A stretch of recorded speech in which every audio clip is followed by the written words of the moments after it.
Welcome to Techstination. Joining us is Derek Lovley, microbiologist at the University of Massachusetts. Thank you for joining us, Derek. Thank you for inviting me. Well, this is something we're going to talk about that you've been working on for a very long time, but the headline on this in Nature, a report that you co-authored there, is titled Power Generation from Ambient Humidity Using Protein Nanowires. And in layman's terms, electricity from thin air? That's the term that I keep hearing quite a bit. And it's not far off from exactly what's happening. This device can just sit out on the laboratory benchtop and continuously make electricity. And you and your colleagues there are calling this the AirGen. So I'll let you describe how this came about and what this is actually. Yeah, so it came about as a very serendipitous discovery. We've been working with protein nanowires, which are a novel type of green electronic material that we discovered a couple of years ago.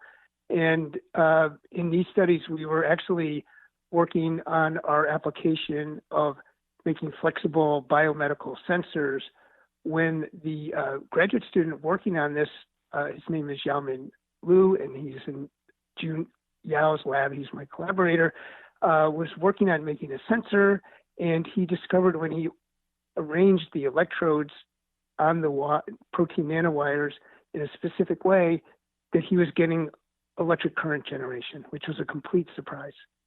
And I assume this is a very small amount of electricity being generated at this point. Tell me where things are. That's correct. We've only made very small devices because until very recently, we were only able to produce small quantities of the protein wires. We need to make the wires with a bacterium, and they're naturally produced by a bacterium known as geobacter, which is a little difficult to grow in the laboratory. Fortunately, within the last several months, we've constructed a new strain of bacterium, modifying the well-known microbe E. coli, so that we can grow large quantities of the microbe, make large amounts of the wire. So I think this was really the bottleneck in scaling up this device. And E. coli, I mean, everybody hears that, summertime, warning to stay out of the water sometimes because of E. coli, or on meat, cooking your hamburger well done, things like that. That is correct. But there are non-pathogenic strains of E. coli, which are commonly used in laboratories throughout the world, even in high school biology labs. They're completely harmless, and that is the type of E. coli that we use to make our wires. I guess in a nutshell, what does this mean, and what might the potential be here for AirGen? So I think, what it means is we have a new form of sustainable electricity production. It has some advantages over existing technology. We don't need sunlight. We don't need wind. This device can produce electricity 24/7 in the dark. The big question now is, can we scale up the process? So we've shown we can power small electronic devices, and now that we've solved the bottleneck for producing the wires in large quantities, it's now an engineering question of, can this actually be engineered in the way that has been theoretically calculated to produce large quantities of electricity? You're talking about enough electricity to power everything around us, that kind of thing eventually?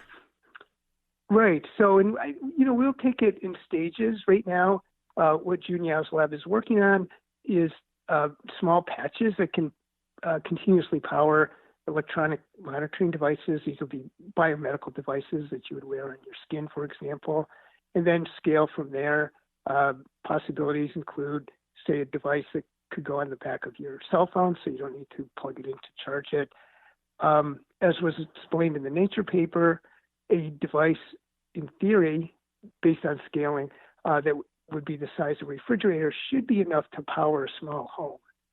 So again, that's speculation at this point. We've never had that many wires, but now that we have the technology to produce more of this electronic material, that is the goal, is to evaluate all those possibilities.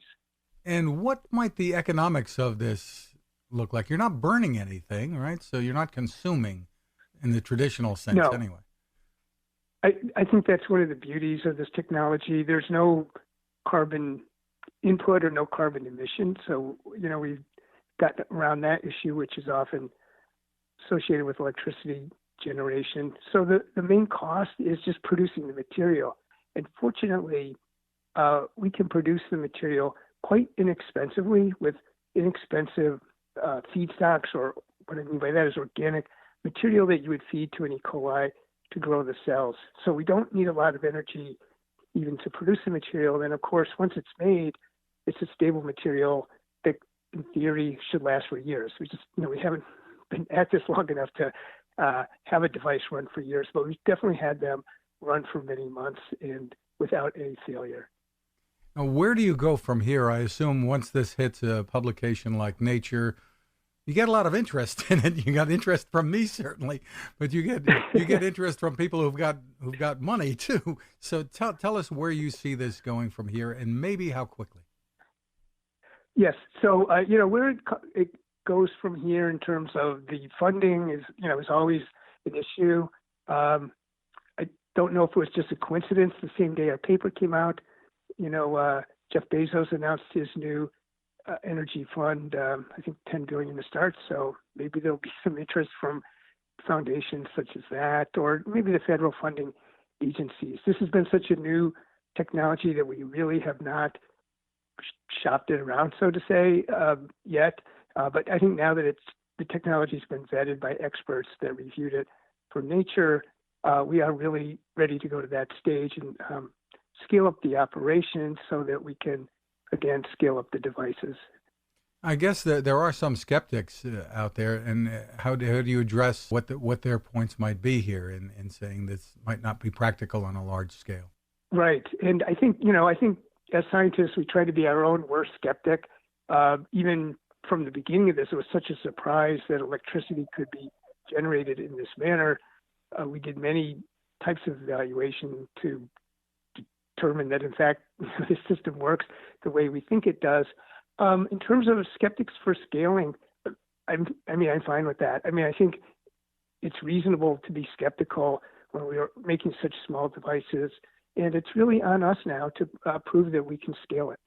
Really interesting. Any thoughts about how long this will take to become something real and something producing electricity for us to be able to use? So I think for the small scale, like power patches to power wearable medical devices, that could easily be done in a year. The bigger scaling is just part of that is capitalization. To have the large systems to produce a massive amount of wires, will take some investment. And but I feel confident from the microbiological side that we solved the bottleneck of producing material, and now it is an engineering problem, and it seems solvable. But it's difficult for me to predict as a microbiologist exactly how fast all that engineering will go. Do you like to think of having your own home, maybe your car, et cetera, powered this way?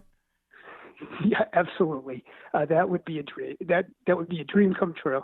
Terrific. For more information, is there a place where people can go to? Currently, I think by contacting either Jun Yao or myself by email, we can easily be found. Just Google our names, or through the University of Massachusetts press office. There is no commercial website about this device yet. That will be coming soon. Terrific. And once again, it's called the Air Gen. Derek Lovley, congratulations, and thank you so much for taking the time with us. Thank you. I really appreciate the opportunity to speak with you. Now this. How many companies out there have continued to innovate when it comes to building a better radio? I'm Fred Fishkin, host of Techstination, and I'm here to tell you about the new CC Skywave SSB radio from the wonderful people at C. Crane. Bob and his crew really love radio, and it shows in this new compact model that is packed with features. Beyond great AM and FM reception and sound, you can tune into shortwave signals from around the world, listen to ham radio operators, aviation, and more. It's the radio you'll turn to every day and in emergencies. It will run for nearly 3 days on just 2 AA batteries. Pair the sleep timer with the new Soft Speaker 3, and you've got the perfect radio for your nightstand. Of course, it can wake you up too. Click on C-Crane at Techstination.com and put in the code Techstination for a free flashlight with your order. They love radio, and you'll love C-Crane.